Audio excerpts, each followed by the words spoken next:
Whoa, that's so weird. Can I go back any further? It's for an hour. All right, everybody, first thing that I want everybody to do out here is I want everybody to give yourself a round of applause for being here today, everybody. Thank you all for being here today. I really appreciate it. Round of applause for everyone. Let me ask you, sir, what's your name? Kevin. Kevin? Okay, Kevin, this is the first time we've ever met. We're lying, but this is the first time we've ever met. Kevin, I'm wondering if you can do me a favor here, and it's a civil favor.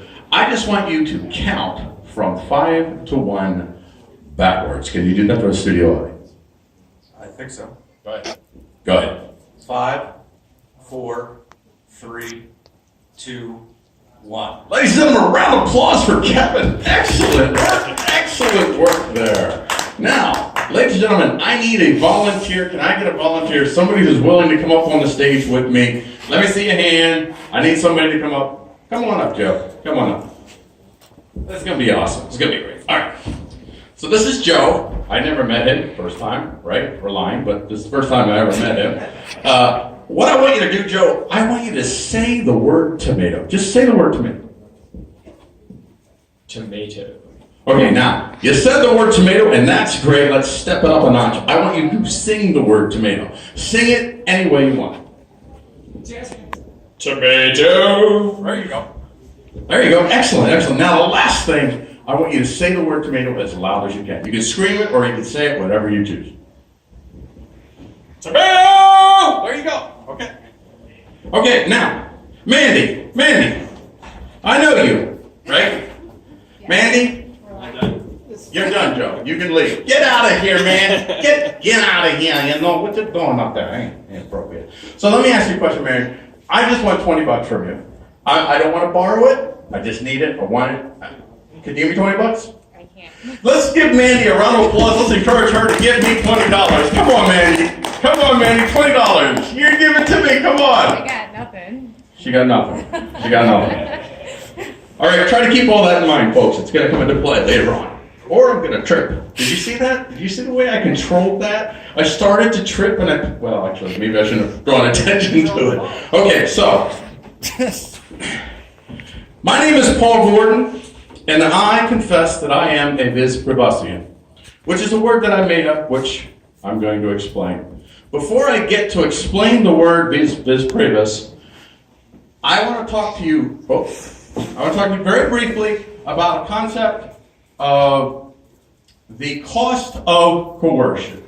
And the cost of coercion is a simple principle, which is the higher the cost to coerce someone to do something, the less likely another entity is going to coerce against another entity. So for instance, if I were to find someone sitting along the side of the road that had $30, and I had no ideas in my head that prevented me from thinking that I shouldn't take that $30, and I knew that person was not armed, I could easily decide, hey, I'm not going to get caught, nobody's around, not armed, I can totally take this $30 from this person, I'm going to do it. Now, if I want that $30, and I don't have any kind of ideas in my head preventing me from taking that $30, and I know that person is armed, or I know it's a high probability that I'll be caught, suddenly the cost of coercion has raised for me.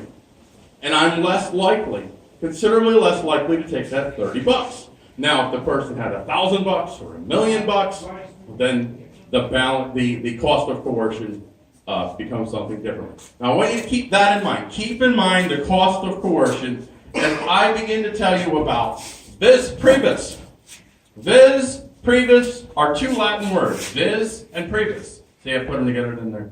VisPrivus. I'm going to describe to you the word privus. I'm going to describe to you the Latin use of the word privus, a word that came from Previs in Old French, and then how it morphed into Old English and English. And it's a word that you recognize. So Previs means private. In Roman law, it also meant it comes. Privilegium. I think that's how it's pronounced. it actually means from Previs, from individual, also had a ramification of a private club, or what we would call a free association. So in Latin, privilegium, it came to mean law that favored the individual. And then from that you get the old French word meaning privilege. Privilege, which was a recognition of private privilege, if you will. So then that became the word that we know today as privilege. So the previous part of the word is individual power, free, it's the individual. It's the free association, and it's the privilege of the individual, the privilege of the free association, such as you might use that word. And then the next part of that word is vis. Vis means power in Latin. It means power. But it also is where you get the word vision, visual, visual. In the Latin concept, the idea how vis produced the word vision is that he who holds the vision holds the power. They recognize that just having the ideas that everyone else followed granted you a certain level of power. So VisPrivus together is the power of the individual. VisPrivusian, that is someone who favors power for the individual and for free associations over coercive enterprises. But in order to do that, you have to understand the nature of power. Power itself, and I'm giving definitions here, these are my definitions, and language is, it has inherent ghost in everything that you say. So every word that I say to you, some of you will hear, well, what do you mean by that? What do you mean by the word power? So what I'm going to be giving you is a description of power which is useful for the presentation that I have here today. Power is the ability to act and the ability to influence the action of others to, in the case of the acting, you're acting on a preference. In the case of influencing others to act, you're influencing others to act in a way that matches more completely your preference. And we have, within us, we have layers of preference. We have short-term preference, we have mid-term preference, we have long-term preference, and there's a lot of balance within us as far as the types of preferences that we want fulfilled. And sometimes, I'm sure many of us have had instances in our lives where we look back and we're like, dude, I don't know why. Why did I party all night when I had this test to do the next day? Man, you were satisfying a short-term preference. You put aside your long-term or mid-term preference to satisfy some short-term preference. So, how do we influence others? There are 4 ways that I'm going to deal with in this talk about how you influence others. You influence others through demonstration. You demonstrate to them that there is a way of doing something that will actually help them fulfill their preference better than what they're doing today. There is societal pressure. It's, I don't want to be shamed into not doing what I think society wants me to do. I want it's to some degree it's I want society to like me, or I want society to leave me alone. Please don't pick on me. So there's societal pressure. And then we have demonstrated, we have societal, and we have ideational. Ideational, that is, I share with you thoughts, ideas, and concepts. Now, it doesn't matter whether what I'm saying is true. I could be totally deceiving you. So ideational isn't always necessarily a good and noble thing. It's just the notion that you use ideas and ideas alone to get people to take an action that fulfills your preference.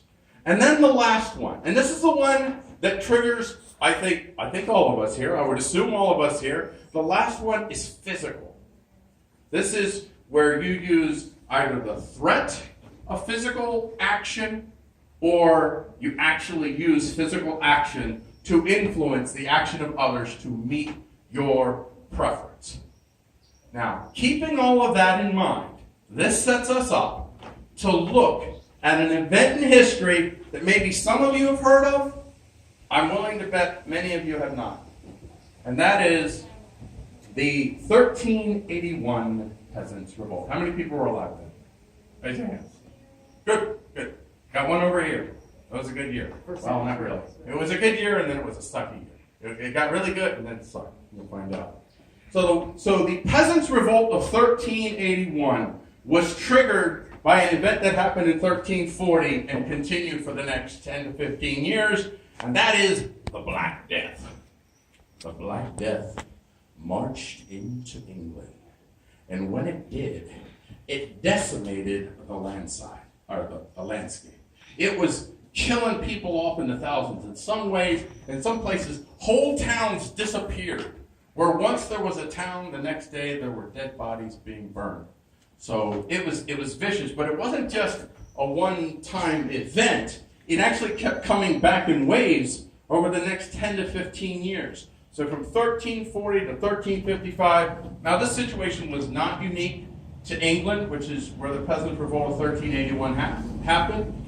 It also occurred, it occurred in Europe, and there were similar stories that could be told, very similar to what happened with the Peasant Revolt. But I'm going to focus on what happened in England. What happened in England is the Peasant Revolt, all of these people died. And so that meant suddenly all this farmland that was growing food, at one point the farmland was growing food, and it was basically, it was supplying the upper, the nobility, the noble classes, whatever phraseology you want to use, it was supplying them with the glut. But everybody else was living, just day to day. Now suddenly you didn't have to grow as much food for as many people. You had a lot more food on hand. You also were able to not just, instead of using all of your fields to grow these essentials from which you just got a little bit that you could barely live from day to day, suddenly you had fields that you could use to grow cash crops, crops that weren't immediately going to provide you with sustenance, but they were going to provide you a higher profit margin. So suddenly the peasants, they started to experience a shift in the balance of the reality of power. On one hand, on the demonstrated level, suddenly they were able to provide for themselves at a higher standard of living. They were able to, suddenly they could have the luxury to sit around and think about things beyond what am I going to eat next. They could see among themselves, demonstrated among themselves, that it wasn't the nobles that was getting the day-to-day stuff done. It was them. It wasn't the nobles that was improving their lives. It was them. They had a demonstrated action that showed them that the nobility, it wasn't quite as needed as they thought it was, because they demonstrated they could do without it. And then on another level, that also starts to shift the power of, the reality of power in terms of societal. Now suddenly you have all of these peasants who are all, they're living better lives, they're able to buy more expensive stuff, their clothes are getting better, they're suddenly writing, there's stuff that's happening, and all of a sudden now it's socially acceptable for you to assume that you don't need the government anymore, right up in your face. Now, I won't say that they went to the level where it said they don't need government anymore, but they didn't need the government right up in their face. They could adjudicate and settle their own matters among themselves. So there was no longer this great social ostracism for raising your hand and saying, hey, do we really need all this? If you went to 1338 and somebody stood up and said, dude, do we really need the royalty to run our courts? Do we need that? Oh, you'd be like, what the heck? Heretic! Burn him at the stake! But in 1381, if you said that, they were like, yeah, right. We don't. Because they had to demonstrate it. So now they have this societal balance of power tilted in their favor. Now suddenly it's acceptable to question authority. And then you get into the physical.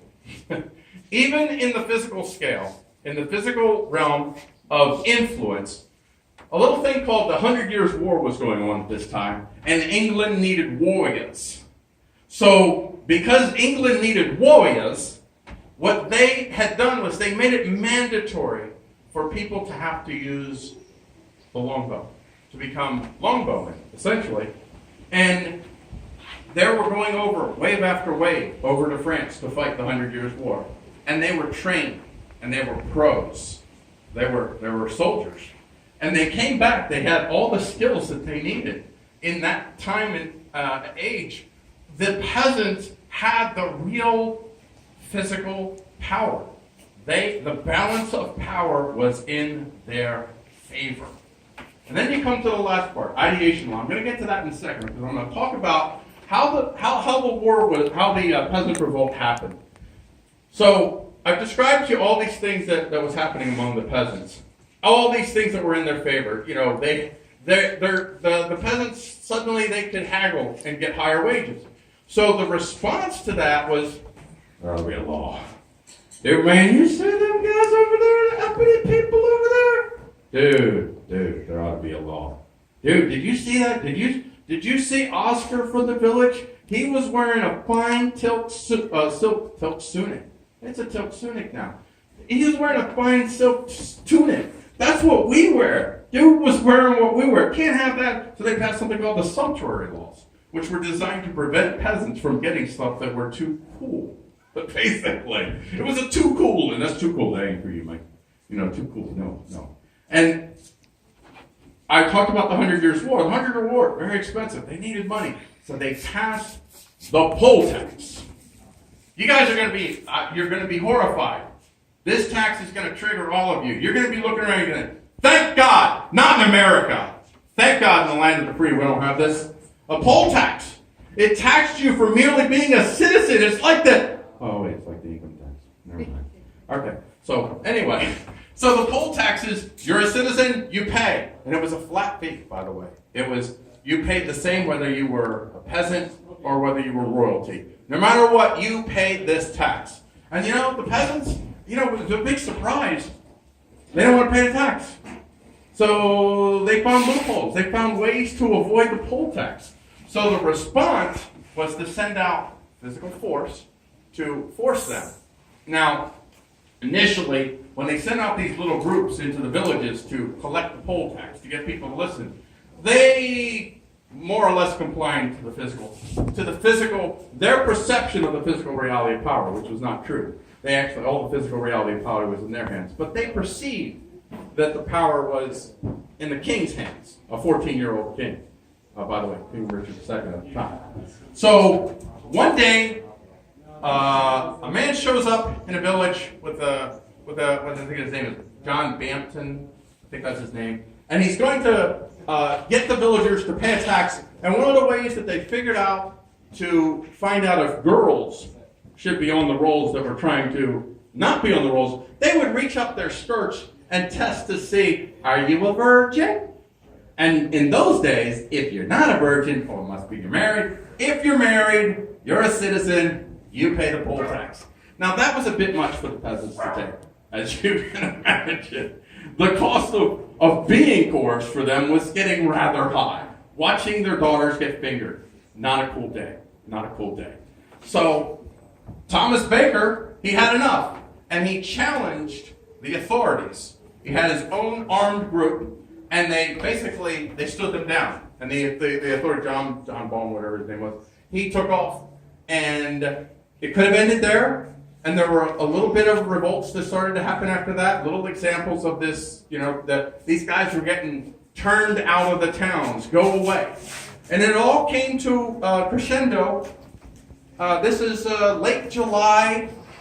It comes to a crescendo in a sermon given by John Ball.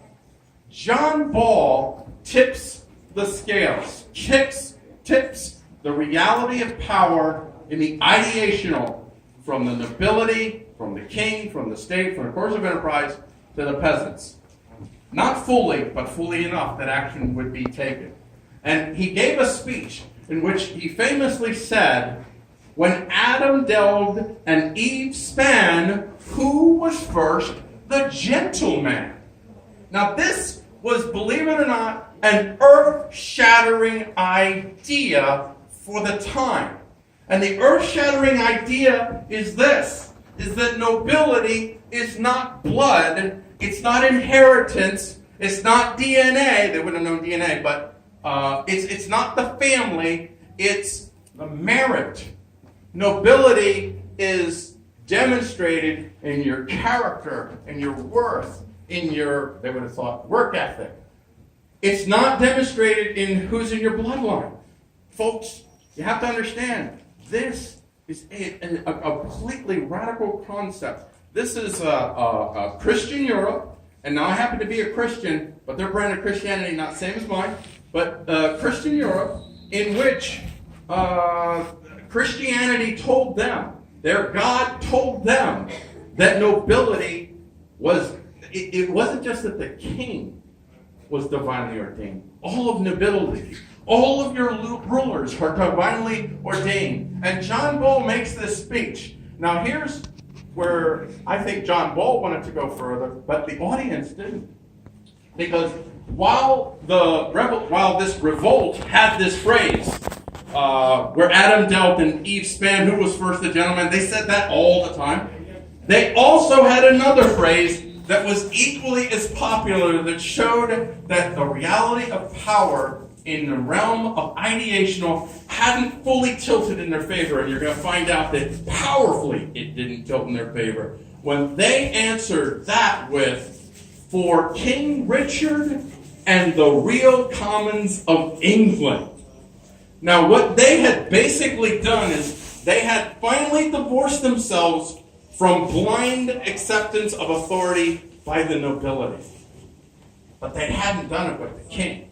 Now in this case, for this particular revolt, you had a 14-year-old king, and you had three advisors that were blamed, really, for what the king had done. If the king had been an adult, I'm not sure if the revolt would have happened, or if the revolt did happen, maybe they would have made the final step, but they didn't. So they march on London. After this speech, John Bull, he galvanizes them. And he galvanizes them, but they have another leader named Wat Tyler. And Wat Tyler is the guy that organizes, that inspires, that calls people to action. He's still pushing that demonstrated. He is demonstrating a man who says no to authority. And people are following that demonstration. And they march on London, and while they're marching to London, they're burning tax farms, and they're literally tax farms. They're like big farms where they have all the tax records, and they're literally tax farms, folks. Literally. So he marches on London with thousands of these, I don't even call them revolutionaries, or what you want to call them. And it was organized across the countryside. This is before the printing press, before these were handwritten pamphlets that they were copying and distributing throughout the communities, organizing. And you had two armies that marched, one from the north and one from the south, and they met at London. And they marched on London, and the king, of course he's really scared, and he goes and he meets them on a barge in the River Thames, and he's like, okay, I'm the king, go home. I don't know if you guys know Tracy Ullman, but he pulled a Tracy Ullman. Go home! Go home! No, he didn't do it. They didn't do it. They didn't listen to him. And he was like, well, what do you guys want? They're like, give us the 3 counselors. What the? And it's, a couple of the counselors happened to be on the boat with him. They're like, hey, buddy, that's a bad idea. Don't. Now, that whole giving them the 3 counselors thing, that's a bad idea. It's weird. The counselors who were going to be given up counseled the king that was a bad idea. And the king's like, oh, well, thank you for that objective interpretation of reality. I appreciate that. So the king left, but they didn't. And then there was a big moment. They're crossing the Rubicon. They crossed the London Bridge. And they didn't cross the London Bridge because the guards and most of the people in London at that time were for them. They didn't have to break into to London. They walked right in easily. And when they walked in, they targeted the people that they were blaming for the king's action. They weren't directly blaming the king. So then they meet in a place called Smithfield. And in a place called Smithfield, the king signed an agreement called the Charter of Freedom. And the Charter of Freedom, he agrees to roll back certain laws, to kill the poll tax, to allow the people to have more sovereignty at the local level. And also, whether he agreed to this or not, the mob, the revolutionaries, whatever you understand it, they came to understand that they could do what they want with the councilors. So most of what Wat Tyler had with him left. Wat Tyler didn't leave, and 400 people didn't leave, because for them, when John Ball said, when Adam delved and Eve span, who was first the gentleman, they went beyond the nobility, they went to the whole kit and caboodle. They wanted to challenge the very notion of nobility in the first place. So they stayed. So the next day, they meet. And at this place, things didn't go so well. First of all, Wat Tyler, uppity dude that he is, he referred to the king as friend and brother. That's an intimacy with the king that you don't do. But in Wat Tyler's mind, the idea of when Adam delved and Eve span, it demystified the king for him. It freed him because it was his own mind that was protecting the king from himself. It was his own mind that gave the king the authority that he had. But his mind had changed. It had changed because when Adam delved and Eve span, there was no gentleman. It wasn't there. There's no first start for a special race of people called nobility. It doesn't exist, folks. I'm sorry. For those of you that think there is, I feel sorry for you. So they're already ticked off at this guy because he was being intimate with the king. So then, it's dicey as to what happened. But in essence, conflict arose. Wat Tyler was struck down. He wasn't dead, but he was already mortally wounded. Now, on one side of the field, you had 400 warriors. On the other side of the field, you had 200 warriors. At that moment in time, the king was a sitting duck. Because, for all intents and purposes, it looked like all of the reality of power was in favor of the peasants. They had ideational, they had societal, they had demonstrated, they had physical. They had all of the reality of power was tilted in their favor, but then, no, it wasn't. And the whole movement was done in. Now, it would slowly be strangled to death, but this is the moment when essentially the whole movement is over. The other things are just aftershocks. The moment ended when the king rode up to the 400 and said, "There is no king but me." And now, this is where the power of ideas betrays them. Because when John Ball said, when Adam delved and Eve span, who was first the gentleman, they were still, when push came to shove, when they had to take action, when they could take action, they couldn't take the action. Their idea was still containing them. And the idea was the divine right of kings. Now today, the idea is no longer the divine right of kings. It's not even necessarily, although among some it is, but mostly it's not the divine right of governments. It's the, and then when I say this word, I feel a little bit like throwing up, the necessity of government. This is the power. This is the idea that people have in their minds that will fundamentally prevent them. If there is ever an incident where there's one entity from a government that represents all of government, I'm not saying that'll ever happen, but if there is, and you have this mob that is confronting that entity will say there is one government and it's me, because they believe that government is necessary. they're going to do what these 400 did. And that is, they're going to follow the king. The king led them, by himself. He led them away, and they went to the field, and they had a chat, and everything was great. And within a year, almost all of the leaders of that movement, that, whatever you want to call it, they were all executed. Wat Tyler, he was beheaded shortly after that moment. John Ball would eventually die. Thomas Baker, all of the great heroes of the Peasant Revolt, almost all of them were killed in short order. That thing was purged. Even though, in actuality, even in terms of the physical reality of power, the peasants had the physical reality power. This event and the way that the peasants responded, it fundamentally shifted the reality of power and the ideational heavily back towards the king. The king had asserted himself. He had made promises, and there was a couple token promises that were met, and that was enough. Anybody ever look at people who are voting? What they're essentially doing is they keep voting for those promises. You know, the Charter of Freedom, and they keep meeting with the king, and the king says, here's a Charter of Freedom, and then it doesn't happen, and then the king comes back 4 years later and says, no. Seriously, I mean it this time. Seriously. I got this, dude. You can vote this time. So this brings me to the anarchist community. I'm about ready to wrap this up. This brings me to the anarchist community. This brings us to the hyphen wars. And we all know the hyphen wars. And I got nothing whatsoever against hyphens. I love diversity.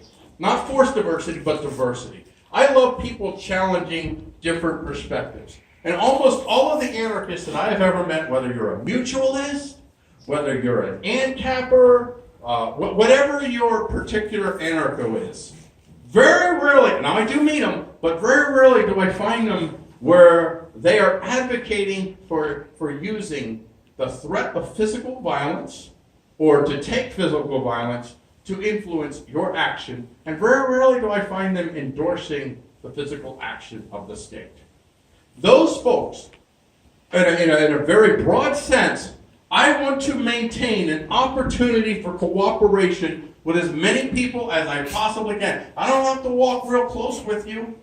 The people that have more in common with my particular anarcho perspective, I'm going to end up walking closer with them. I'm probably going to have more opportunities for cooperation with them. But I'm not shutting down the folks that maybe, I don't know, maybe it might be one or two things I may end up cooperating with somewhere down the road in something very narrow that is well within our shared belief, that fits within our preference.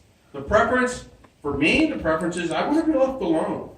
And I recognize if I want to be left alone, other people have the power to be left alone as well. And if I have if my mob behind me, I'm not necessarily advocating for mob, but metaphorically, if my mob behind me, my 400 archers, so to speak, and we're all like each other's 400 archers in a sense, if my 400 archers behind me is stopped stone cold dead by the idea of the divine right of kings, I know when push comes to shove, I'm going to be out to dry.